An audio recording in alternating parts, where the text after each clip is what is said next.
السلام علیکم ورحمۃ اللہ وبرکاتہ، نحمده ونصلی علی رسولہ الکریم، اما بعد فاعوذ باللہ من الشیطان الرجیم، بسم اللہ الرحمن الرحیم، رب اشرح لی صدری ویسر لی امری واحلل عقدۃ من لسانی یفقہوا قولی۔ مسنون دعائیں۔ سیدنا ابو ہریرہ رضی اللہ عنہ سے روایت ہے کہ رسول اللہ صلی اللہ علیہ وسلم نے فرمایا، جو شخص اپنے بستر پر جانے لگے تو اسے چاہیے کہ وہ اپنے کپڑے کے کنارے سے اسے 3 مرتبہ جھاڑ لے، پھر یہ دعا پڑھے: بسمک ربی وضعت جنبی وبک ارفعہ، ان امسکت نفسی فاغفر لها وان ارسلتها فاحفظها بما تحفظ به عبادک الصالحین۔ اے میرے رب، تیرا نام لے کر میں اپنا پہلو رکھتا ہوں اور تیرے نام ہی کے ساتھ اس کو اٹھاتا ہوں۔ اگر تو میری جان کو روک لے تو اسے بخش دینا، اور اگر اسے واپس بھیج دے تو اس کی حفاظت فرمانا، جس طرح تو اپنے نیک بندوں کی حفاظت فرماتا ہے۔ گویا رات کے وقت ہم جب بستر میں لیٹتے ہیں تو اپنی موت کو یاد کر کے لیٹتے ہیں۔ ہم سب جانتے ہیں کہ نیند کے وقت ہماری ایک روح قبض ہو جاتی ہے، جس کا یہ پیج نمبر 3 پر بھی ذکر ہے: اللہ یتوفی الانفس حین موتها والتی لم تمت فی منامها فیمسک التی قضی علیہا الموت ویرسل الاخری الی اجل مسمی ان فی ذلک لآیات لقوم یتفکرون۔ اللہ ہی ہے جو موت کے وقت روحیں قبض کر لیتا ہے، یعنی جب انسان فوت ہوتا ہے تو اس کی روح لے لی جاتی، اور جو نہ مرا ہو جیسے ابھی ہم ہیں، اس کی روح نیند کی حالت میں قبض کر لیتا ہے۔ گویا جب ہم سو رہے ہوتے ہیں تو ہماری ایک روح لے لی جاتی ہے، پھر جس کی موت کا فیصلہ ہو چکا ہو اس کی روح کو روک لیتا ہے، یعنی وہ دوبارہ نہیں جاگتا، انسان سوتے میں فوت ہو جاتا ہے، اور دوسری روحیں ایک مقرر وقت تک کے لیے واپس بھیج دیتا ہے۔ بے شک اس میں غور و فکر کرنے والے لوگوں کے لیے بہت سی نشانیاں ہیں، یعنی اس میں بہت تحقیق کی جا سکتی ہے کہ سوتے وقت کیا چیز جسم سے جاتی ہے، اور جب سب اٹھتے ہیں ہم صبح کے وقت تو اس وقت کیا چیز واپس آتی ہے۔ اور ایک حیرت انگیز نشانی ہے انسان کا بالکل اس کے کانوں کا بند ہو جانا، آنکھوں کا بند ہو جانا، ایک اور ہی دنیا میں چلے جانا، اور اپنے آس پاس سے ارد گرد سے بالکل بے خبر ہو جانا، اور پھر دوبارہ اللہ کے اذن سے اٹھ بیٹھنا۔ جو جاگنا ہوتا ہے نا، وہ بھی ایک عجب مرحلہ ہوتا ہے، اور پھر انسان سب سننے بھی لگتا ہے۔ وہی انسان جو چند لمحے پہلے کچھ نہیں سن رہا تھا اب سن رہا ہے، کچھ نہیں دیکھ رہا تھا اب دیکھ رہا ہے۔ تو اس لیے رات کو سوتے وقت یہ دعا پڑھ کر سویا جائے، کچھ پتہ نہیں کہ دوبارہ اٹھ سکیں یا نہیں۔ تو اگر نہیں اٹھ سکتے تو یا رب وَإِنْ أَرْسَلْتَهَا فَاحْفَظْهَا، یعنی اگر مجھے ایک اور زندگی میں دن دے رہا ہے تو میری حفاظت کرنا، میرے ایمان کی، میرے جسم کی، ہر چیز کی، اور اگر تو روک لے یعنی مجھے موت آ جائے تو پھر مجھ پر رحم کر دینا، عذاب نہ دینا، بخش دینا۔ جو شخص اس طرح موت کی یاد میں روز سوتا ہے وہ یقیناً پھر موت کی تیاری بھی کرتا ہے، وہ استغفار بھی کرتا ہے، اپنے گناہوں پہ نادم بھی ہوتا ہے، وہ خود بھی اللہ تعالیٰ سے معافی چاہتا ہے اور دوسروں کو بھی معاف کر کے سوتا ہے۔ پھر ہے سیدنا انس سے روایت ہے کہ رسول اللہ صلی اللہ علیہ وسلم جب اپنے بستر پر جاتے تو فرماتے: الحمد للہ الذی اطعمنا وسقانا وکفانا وآوانا فکم ممن لا کافی لہ ولا مؤوی۔ صحیح مسلم۔ اللہ کا شکر ہے جس نے ہمیں کھلایا اور پلایا اور ہماری کفایت کی اور ہمیں ٹھکانہ دیا۔ کتنے ہی ایسے لوگ ہیں جن کے لیے نہ کوئی کفایت ہے نہ ٹھکانہ ہے۔ یعنی اللہ سبحانہ وتعالیٰ نے ہمیں کھلایا پلایا اور کفایت کی کا مطلب یہ کہ باقی بھی تمام ضروریات پوری کی، وہی ہم کو کافی ہو گیا ہماری مشکلات میں، جیسے ہم کہتے ہیں نا حسبی اللہ و نعم الوکیل۔ اور پھر ہمیں ٹھکانہ بھی دیا کہ بستر عطا کیا، اور ہم سونے کے لیے جا رہے ہیں۔ کتنے ہی لوگ ایسے ہیں جو سڑکوں پہ پڑے ہوئے ہیں، جو بے گھر ہیں، ہوم لیس ہیں، جن کے پاس کوئی ٹھکانہ نہیں۔ اس پر اللہ تعالیٰ کا انسان شکر ادا کرتا رہے۔ تو جو شخص شکر گزاری کی حالت میں سوتا ہے وہ اٹھتا بھی شکر گزاری کے ساتھ ہے، کیونکہ صبح اٹھنے کی دعا میں بھی کیا آتا ہے: الحمدللہ الذی احیانا بعد ما اماتنا والیہ النشور۔ تو کرنے کے کام کیا ہوئے؟ اپنے لیے دعا مانگ کے سونا ہے، اور پھر بخشش کی دعا اور حفاظت کی دعا جو پچھلی دعا میں تھی، یہاں نمبر 2 سوتے وقت اللہ تعالیٰ کا شکر ادا کرنا ہے اور اس کے لیے دعا پڑھنا ہے، نعمتوں کو یاد کرنا ہے۔ پھر ہے سیدنا زہیر انماری فرماتے ہیں کہ جب نبی صلی اللہ علیہ وسلم بستر پر آتے تو فرماتے: اللہم اغفر لی ذنبی واخسأ شیطانی وفک رہانی وثقل میزانی وجعلنی فی الندی الاعلی۔ اے اللہ میرے گناہ بخش دے، میرے شیطان کو دفع کر دے، میرے نفس کو آگ سے آزاد کر دے، میرے میزان کو بھاری کر دے، اور مجھے اعلیٰ مجلس والوں میں شامل کر دے، یعنی اپنے مقرب بندوں میں۔ یہ بھی کتنی خوبصورت دعا ہے. اصل میں ہوتا یہ ہے کہ انسان جب فارغ ہو کر لیٹتا ہے بستر میں تو اس کو پھر طرح طرح کے خیالات آنے لگتے ہیں. کچھ اپنی غلطیاں یاد آنے لگتی ہے, کچھ دوسروں کی باتیں یاد آتی ہیں. یعنی وہ باتیں جو دن بھر کی مصروفیت کی وجہ سے انسان نہیں سوچ سکتا, وہ رات بستر پر لیٹ کر سوچنے لگتا ہے. خاص طور پر ان لوگوں کو یہ مشکل زیادہ ہوتی ہے جن کو نیند کا مسئلہ ہوتا ہے, جن کو جلدی نیند نہیں آتی. کچھ لوگ تو سر رکھتے ہی سو جاتے ہیں اور کچھ لوگوں کو وقت لگتا ہے سونے میں. تو جن لوگوں کو سونے میں وقت لگتا ہے ان کو بھی شکر ادا کرنا چاہیے کہ انہیں ساری دعائیں پڑھنے کا موقع مل جاتا ہے. کس کے ساتھ ایسا ہوا کہ دعائیں پڑھتے پڑھتے بیچ میں ہی سو گئے, اور کس نے پوری پڑھ لی الحمدللہ. لیکن سونے والوں کی تعداد زیادہ ہے, ایک بالکل قدرتی سی بات ہے. ورنہ عام طور پہ ہم بڑا کڑتے رہتے ہیں نا کہ ہمیں کیوں نہیں نیند آتی اور دوسرے لوگ کیوں جلدی سو جاتے ہیں. اس میں بھی ایک حکمت ہے. اللہ تعالیٰ چاہتا ہے کہ آپ ذکر زیادہ کر لیں, اس کو زیادہ یاد کر لیں, زیادہ گناہوں کی معافی مانگ لیں. تو اس میں جو دعا مانگی گئی ہے وہ اللہ مغفر لی ذنبی, سب سے پہلے تو اپنے گناہوں کی بخشش, پھر وقصا شیطانی. ہر انسان کے ساتھ ایک شیطان لگا ہوا نا, اللہ میرے شیطان کو دور کر دے. کیونکہ ہم سو جاتے ہیں, شیطان نہیں سوتا, وہ نیند میں بھی ڈسٹرب کرتا رہتا ہے. کبھی خوف دلاتا ہے, کبھی طرح طرح کے خوابوں میں مداخلت کرتا ہے. تو اس لیے اللہ میرے شیطان کو مجھ سے دور کر دے. اور پھر صبح اٹھنے نہیں دیتا. وفک رہانی, اور میرے نفس کو آگ سے آزاد کر دے, یعنی آخرت کی دعا ہے. وثقل میزانی, اور میرا میزان بھاری کر دے, کیونکہ قیامت کے دن ہمارے اعمال نامے تولے جائیں گے, اور ہمارے اعمال بھی تولے جائیں گے, اور ہم خود بھی تولے جائیں گے. تو اللہ ہمارے اعمال کو وزنی کر دینا, کیونکہ بعض اوقات بڑے سے بڑا کام ہوگا, بڑے سے بڑی نیکی ہوگی, لیکن اس کا وزن بہت معمولی ہوگا.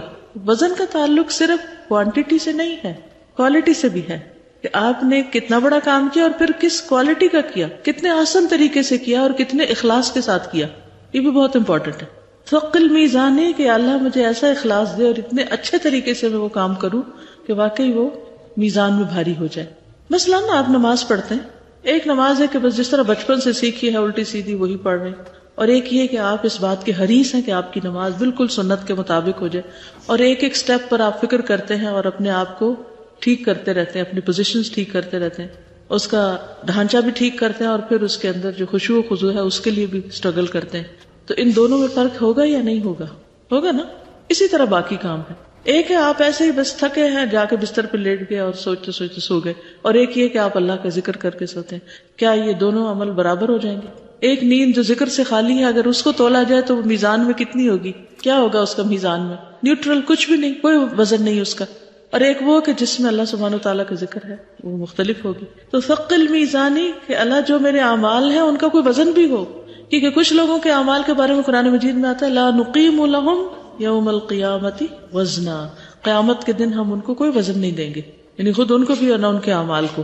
وجعلنی فی الندی الاعلی, اور مجھے اعلیٰ مجلس والوں میں شامل کر دے.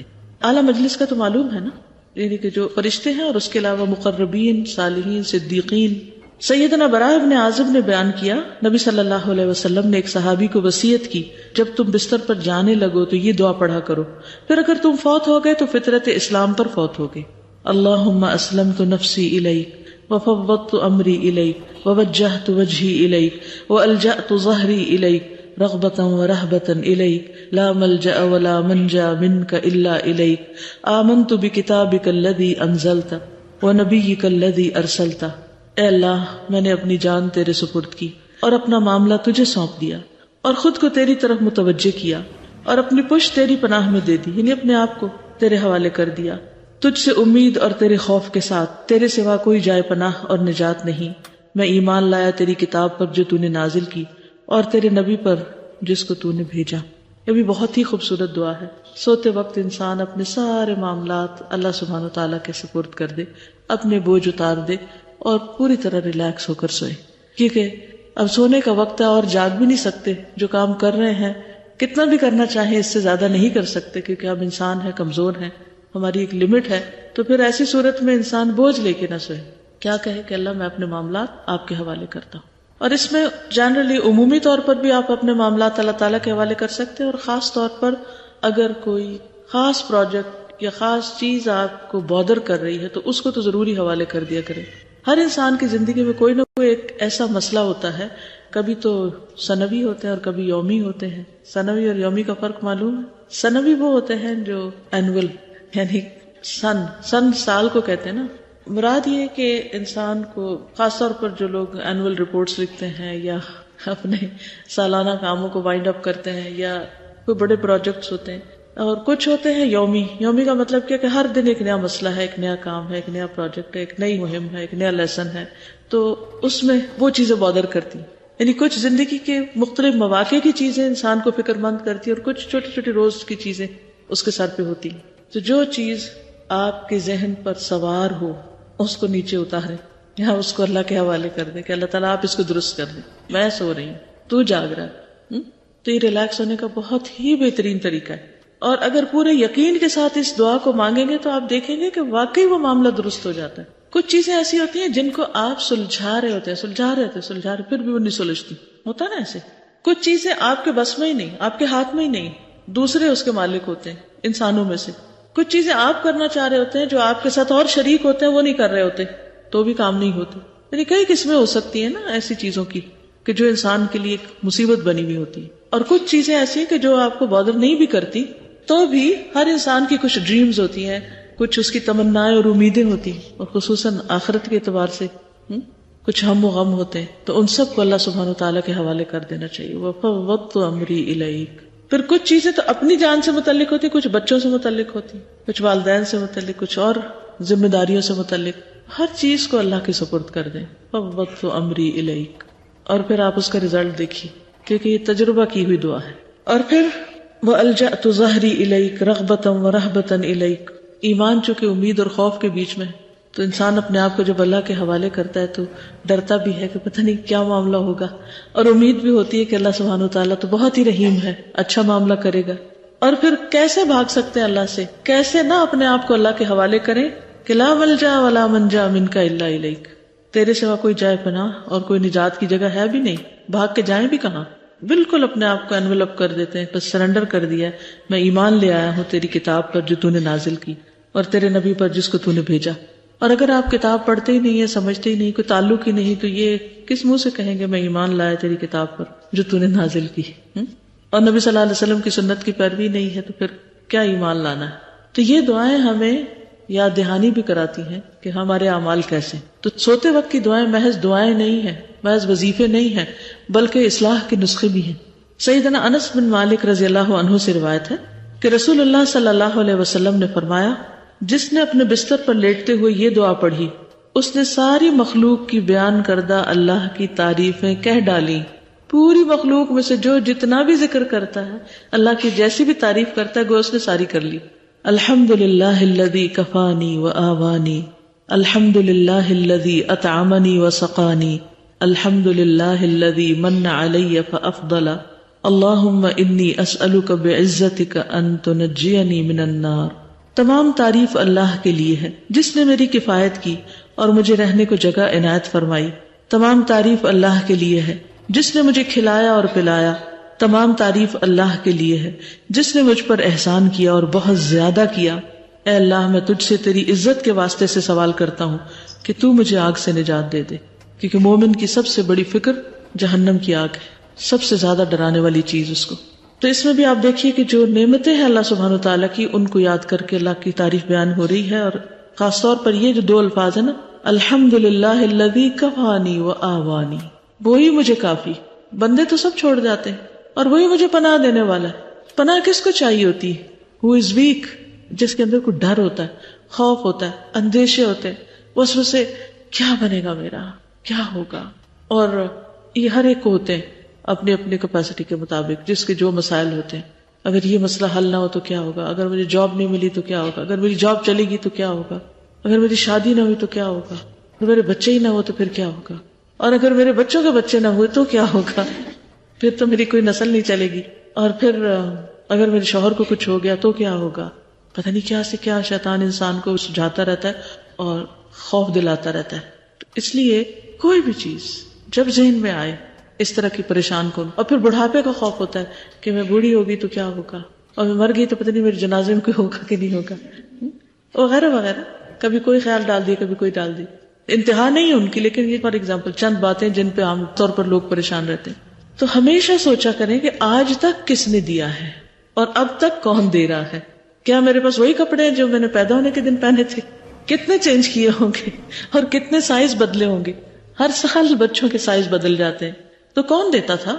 کس نے پرووائڈ کیا؟ کس نے انتظام کیا؟ کس نے بندوبست فرمایا؟ اللہ نے. تو جس نے اب تک کیا کیا وہ آئندہ نہیں کرے گا؟ ہاں کم کیوں نہیں کرے گا؟ ہم اس کے بندے ہیں نا، اس کے مخلوق ہیں، وہی کرے گا. اور آپ دیکھیے کہ جن کے ذریعے اس نے دلوایا وہ کتنے تبدیل ہو چکے ہیں. کبھی کسی کو وسیلہ بنایا، کبھی کسی کو بنایا، کبھی کسی کو بنایا. آئندہ بھی وہ ہے نا، وہی کرے گا. تو الحمدللہ الذی کفانی وآوانی، اس نے آج تک میری حفاظت کی، پناہ دی، ٹھکانہ دیا. وہ آئندہ بھی دے گا. فکر کی ضرورت نہیں، خوف کی ضرورت نہیں. اور پھر اس نے کھلایا مجھے، پلایا مجھے، میں بھوکی نہیں ہوں. اور پھر اس کے بہت احسان ہے، اور اس نے مجھے بہت سے بندوں پر فضیلت دی ہے. من علی فافضل. میری اصل فکر کیا ہونی چاہیے، اصل غم کیا ہونا چاہیے؟ اللہم انی اسألک بعزتک ان تنجینی من النار. ہمیں فکر کرنی چاہیے آگ سے بچنے کی کہ اللہ تو مجھے آگ سے بچا لینا. وہاں پھر کوئی پرسان حال نہیں ہوگا. وہ سب سے سخت جگہ ہے، سب سے مشکل جگہ ہے. ایکچولی ہم سب اپنے آپ کو بڑے عقل مند بھی سمجھتے ہیں، اس کے باوجود جو اصل فکر کی چیز ہے اس کی فکر نہیں کرتے، اور جن کی فکر نہیں کرنی چاہیے وہ فکر اپنے اوپر سوار رکھتے ہیں اور اس کے ساتھ جیتے ہیں. اس کو تو اپنے کھانے پینے کی طرح زندگی کا حصہ بنا رکھا ہے. صبح شام کھاتے بھی پیتے بھی اور غم بھی کھاتے رہتے ہیں اور فکریں بھی کھاتے رہتے ہیں ساتھ ساتھ. ان ساری فکروں کو جمع کر لیں، جتنی بھی کوئی ہیں، جب سے ہوش سنبھالی اس وقت سے لے کے اب تک، ان سب کو اکٹھا کر لیں اور دوسری طرف آگ کو رکھ لیں. کون سی بڑی؟ آگ کی مصیبت سب سے بڑی اور سب سے زیادہ فکر کی ضرورت وہاں پر ہے. ان تنجینی من النار. سیدنا ابن عمر سے روایت ہے کہ رسول اللہ صلی اللہ علیہ وسلم جب بستر پر تشریف لاتے تو فرماتے الحمدللہ الذی کفانی وآوانی واطعمنی وسقانی والذی من علی فافضل والذی اعطانی فاجزل الحمدللہ علی کل حال اللہم رب کل شیء وملیکہ والہ کل شیء اعوذ بک من النار. تمام تعریف اللہ کے لیے ہے جس نے میری کفایت کی اور مجھے رہنے کو جگہ عنایت فرمائی، مجھے کھلایا اور پلایا، اور وہ ذات جس نے مجھ پر احسان کیا اور بہت زیادہ کیا، جس نے مجھے دیا اور بہت خوب دیا. ہر حال میں اللہ ہی کی تعریف ہے. اے اللہ، اے ہر چیز کے پالنے والے اور اس کے مالک، اے ہر چیز کے معبود، میں آگ سے تیری پناہ چاہتا ہوں. اس دعا میں بھی آگ سے بچنے کی فکر ڈالی گئی.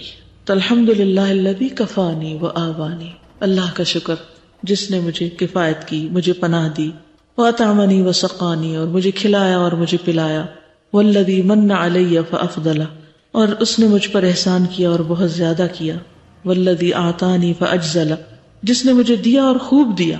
الحمدللہ علی کل حال، ہر حال میں اللہ کا شکر.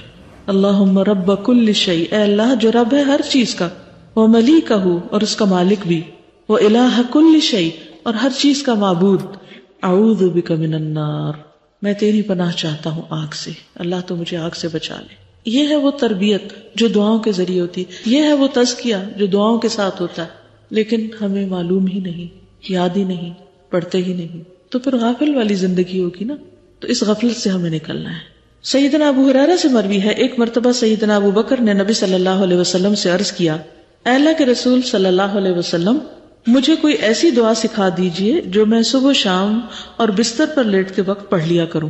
نبی صلی اللہ علیہ وسلم نے یہ دعا سکھائی، اللہم عالم الغیب والشہادۃ فاطر السماوات والارض رب کل شیء وملیکہ اشہد ان لا الہ الا انت اعوذ بک من شر نفسی وشر الشیطان وشرکہ. اے اللہ، اے ظاہر اور پوشیدہ سب کچھ جاننے والے، آسمانوں اور زمین کو پیدا کرنے والے، ہر چیز کے رب اور اس کے مالک، میں اس بات کی گواہی دیتا ہوں کہ تیرے علاوہ کوئی معبود نہیں. میں اپنی ذات کے شر، شیطان کے شر اور اس کے شرک سے تیری پناہ میں آتا ہوں. اس دعا میں بھی آپ دیکھیے کہ پہلے اللہ سبحانہ وتعالیٰ کی صفات کا ذکر ہے کہ اے اللہ، کون ہے اللہ؟ جو غیب اور حاضر کا جاننے والا ہے، آسمان و زمین کا پیدا کرنے والا ہے، ہر چیز کا رب ہے اور ہر چیز کا مالک ہے. اشہد ان لا الہ الا انت، میں گواہی دیتا ہوں کہ تیرے سوا کوئی الہ نہیں. اعوذ بک من شر نفسی، میں اپنے آپ کو تیری پناہ میں دیتا ہوں اپنے ہی نفس کے شر سے بچنے کے لیے. تو اس میں آپ دیکھیے کہ اللہ سبحانہ وتعالیٰ کی صفات بیان کر کے، اللہ تعالیٰ کی قدرت کو محسوس کر کے، پھر اپنے نفس کے شر کا اعتراف کر کے اپنے آپ کو اللہ کے حوالے کیا ہوا ہے. اور پھر وشر الشیطان وشرکہ، اور شیطان کے شر سے اپنے آپ کو بچانے کے لیے تیرے حوالے کرتا ہوں، اور اس کے شرک سے تیری پناہ میں آتا ہوں۔ ان ساری دعاؤں میں ہم دیکھتے ہیں کہ دعا مانگنے کا جو ایک ڈھنگ یا ایک طریقہ سکھایا گیا وہ یہ کہ پہلے اللہ سبحانہ وتعالیٰ کے اسماء حسنی کا ذکر کیا جائے۔ قرآن مجید میں بھی آتا ہے نا، وَلِلَّهِ الْأَسْمَاءُ الْحُسْنَى فَادْعُوهُ بِهَا، اللہ کے لیے ہیں اچھے اچھے نام، ان ناموں سے اس کو پکارو۔ تو ان ناموں سے ان کو پکارنے کا طریقہ یہی ہے کہ ان ناموں کا ذکر کر کے ورد کر کے پھر دعا مانگی جائے۔